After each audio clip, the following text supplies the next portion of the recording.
À la rubrique dépôt de pétition, Madame la députée de Westmount-Saint-Louis. Je dépose l'extrait d'une pétition adressée à l'Assemblée nationale, signée par 217 pétitionnaires, désignation citoyens et citoyennes du Québec. Les faits invoqués sont les suivants. Considérant que chaque personne mérite de vivre dans une société où elle est valorisée et respectée, indépendamment de son origine, sa religion ou la couleur de sa peau. Considérant que les inégalités raciales et les discriminations systémiques demeurent des réalités bien présentes au Québec.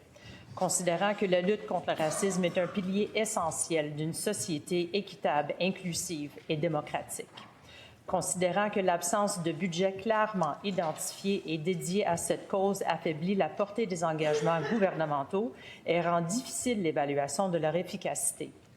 Considérant que des initiatives concrètes, telles que les campagnes de sensibilisation, les programmes d'accès à l'emploi, la formation des services publics et l'accompagnement des communautés racisées, nécessitent des ressources stables et suffisantes. Et l'intervention réclamée se résume ainsi. Nous, signataires, demandons au gouvernement du Québec d'augmenter ses investissements de façon significative, notamment pour soutenir les organismes communautaires œuvrant auprès des personnes racisées, de créer une structure permanente et dotée de moyens réels pour coordonner et évaluer les actions de lutte contre le racisme à travers l'appareil gouvernemental. Je certifie que cet extrait est conforme à l'original de la pétition. Merci. Et cet extrait de pétition est déposé. Monsieur le député de Saint-Henri-Sainte-Anne. Madame la présidente, je veux saluer les représentants et représentantes du collectif Québec réunifié qui sont parmi nous aujourd'hui. Je dépose l'extrait d'une pétition adressée à l'Assemblée nationale signée par 5 863 pétitionnaires. Désignation, citoyens et citoyennes du Québec. Les faits invoqués sont les suivants.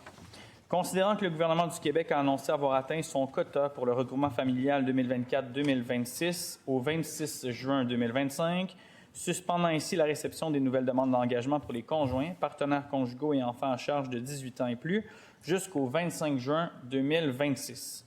Considérant que cette décision prive des milliers de familles québécoises du droit de vivre ensemble et contredit les engagements du gouvernement en matière de regroupement familial, notamment les droits protégés par l'article 5 de la Charte des droits et libertés de la personne. Considérant que les personnes parrainées s'intègrent en français dans la majorité des cas et renforcent l'économie québécoise. Considérant que ces demandes sont déposées par des citoyens et des résidents québécois qui s'engagent à subvenir aux besoins de leurs proches sans recours à l'État.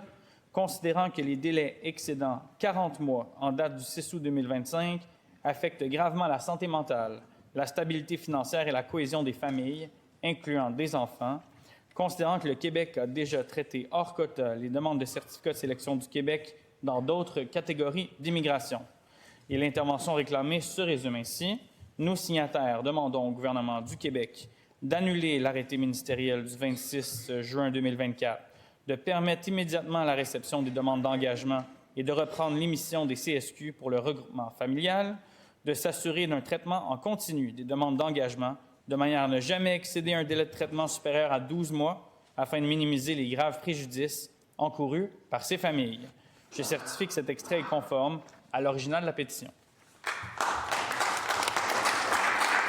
Et cet extrait de pétition est